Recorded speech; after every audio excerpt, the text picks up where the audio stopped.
Assalamualaikum warahmatullahi wabarakatuh. Perkenalkan, nama saya Muhammad Bagas Ramadan dari kelas 07 TPLP 08. Jadi saya diberi tugas oleh Bapak Tio Andrian, SMKOM, ingin menjelaskan apa itu arsitektur organisasi komputer. Jadi saya ini sudah membuat PPT. Langsung saja kita masuk ke materinya. Baik, jadi saya ini mempunyai 10 materi. Yang pertama ada pengertian, yang kedua ada perbedaan arsitektur dan organisasi, yang kedua ada komponen utama komputer, yang ketiga ada struktur CPU, yang kelima ada siklus instruksi, yang keenam ada jenis arsitektur komputer, yang ketujuh ada memori dan hierarki, yang kedelapan adalah sistem bus dan aliran data, yang kesembilan adalah perkembangan arsitektur modern, dan yang kesepuluh adalah kesimpulannya. Jadi masuk yang pertama, yaitu pengertian. Jadi, secara umum, arsitektur komputer adalah konsep atau rancangan logis dari sebuah sistem komputer yang mendefinisikan bagaimana komponen, perangkat keras, dan perangkat lunak berinteraksi untuk menjalankan tugas-tugas komputasi. Sementara itu, organisasi komputer merupakan implementasi fisik dari arsitektur tersebut. Ia mencakup cara kerja aktual dari komponen-komponen seperti prosesor, memori, dan perangkat input-output di dalam sistem. Jadi, perbedaan arsitektur dan organisasi.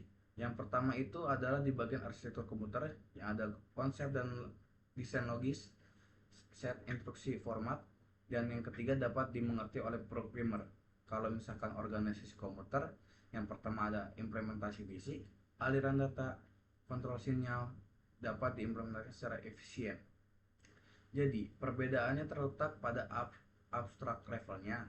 Arsitektur bersifat konseptual, sementara organisasi berurusan dengan bagaimana sistem benar-benar bekerja di dalam. Jadi, yang ketiga adalah komponen utama komputer. Jadi di sini saya nulis poin-poinnya. Yang pertama ada unit input, yaitu berfungsi sebagai penghubung antara pengguna dan sistem komputer. Yang kedua ada unit proses CPU, merupakan inti sistem yang bertanggung jawab menjalankan instruksi dan melakukan pengolahan data. Yang ketiga, unit memori atau RAM. Unit memori ini berfungsi untuk menyimpan data dan instruksi secara sementara selama proses berlangsung. Yang keempat itu ada ya unit output. Unit output adalah yang bertugas menampilkan hasil proses dalam bentuk yang dimengerti manusia, misal monitor, printer, atau speaker. Jadi yang kelima itu adalah unit penyimpanan sekunder. Itu bersifat seperti hard disk atau SSD, digunakan untuk menyimpan data secara permanen. Jadi kelima komponen tersebut adalah bekerja dalam suatu siklus berkelanjutan yang dikenal sebagai siklus pemrosesan data input ke proses lalu ke output dengan bantuan memori dan penyimpanan. Langsung kita masuk ke struktur CPU-nya. CPU atau Central Processing Unit disebut sebagai otak komputer karena di sinilah seluruh proses pengolahan data dilakukan. CPU terdiri dari 3 komponen utama, yaitu yang pertama ALU yang menangani operasi aritmetika seperti penjumlahan dan pengurangan, serta operasi logika seperti perbandingan dan pengujian kondisi. Yang kedua adalah CU yang mengontrol jalannya instruksi, mengarahkan aliran data, dan memastikan setiap bagian komputer bekerja sesuai perintah. Yang ketiga adalah register, yaitu tempat penyimpanan kecil berkecepatan tinggi di dalam CPU yang berfungsi menahan data sementara selama proses berlanjut. Kita masuk ke siklus instruksi. Jadi siklus instruksi adalah urutan langkah-langkah yang dilakukan oleh CPU untuk mengeksekusi satu instruksi dari program.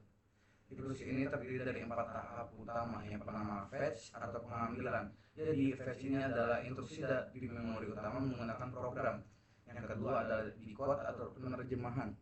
Decode instruksi yang telah diambil diterjemahkan oleh unit kontrol untuk menentukan tindakan apa yang harus dilakukan.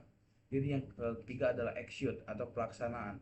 Jadi melakukan operasi sesuai arahan instruksi, misalnya penjumlahan, perbandingan, dan pengurangan. Yang keempat adalah store, penyimpanan hasil. Jadi hasil yang eksekusi disimpan kembali untuk memori atau register untuk digunakan di proses berikutnya. Jadi siklus ini terjadi jutaan kali per detik dan efisiensi proses ini sangat menentukan kecepatan komputer. Masuk kita ke jenis-jenis arsitektur komputer. Ada beberapa jenis arsitektur komputer yang dikenal dalam sejarah perkembangan teknologi. Di sini ada 4. Yang pertama arsitektur von Neumann.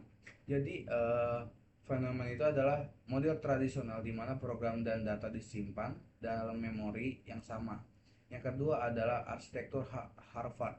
Jadi memori program dan data sehingga CPU dapat mengambil instruksi dan data secara bersamaan.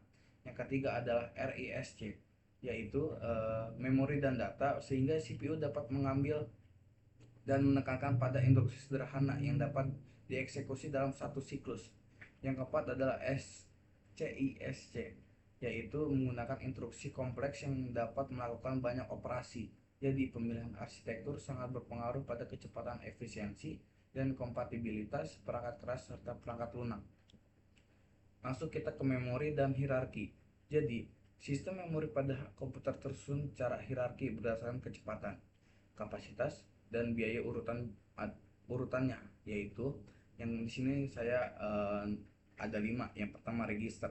Jadi register ini berada di dalam CPU, memiliki kecepatan paling tinggi, tapi kapasitas sangat kecil. Yang kedua adalah change memory, digunakan untuk menyimpan data yang sering diakses agar mempercepat proses pengambilan dari RAM. Yang ketiga yaitu main memory, yaitu RAM. Memori tepatnya menyimpan sementara yang menyimpan data dan instruksi selama program berjalan. Yang keempat adalah secondary storage, yaitu seperti hard disk, SSD kapasitas besar dan lain-lain. Kalau misalkan yang kelima itu TRT storage, media penyimpanan eksternal seperti optic disk atau tape. Konsep hierarki ini bertujuan untuk menyeimbangkan antara kecepatan dan biaya, karena semakin cepat memori semakin mahal biaya per bitnya. Terus kita masuk ke sistem bus dan aliran data.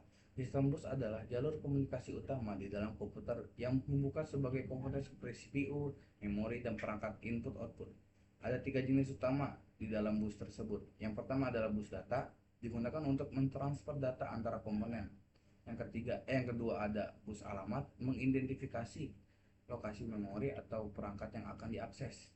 Yang ketiga adalah bus kontrol, membawa sinyal yang mengatur operasi, misalnya sinyal baca atau tulis. Masuk kita ke perkembangan arsitektur modern. Perkembangan arsitektur modern saat ini ditandai dengan munculnya prosesor multicore yang memungkinkan eksekusi banyak tugas secara paralel serta memanfaatkan GPU (Graphic Processing Unit) untuk komputasi intensif seperti kecerdasan buatan dan pemrosesan data besar. Selain itu, teknologi virtualisasi dan cloud computing memungkinkan efisiensi sebesar dan dengan menjalankan banyak sistem pada satu perangkat fisik. Jadi, begitu aja untuk penjelasan saya. Sekarang saya akan menjelaskan kesimpulannya.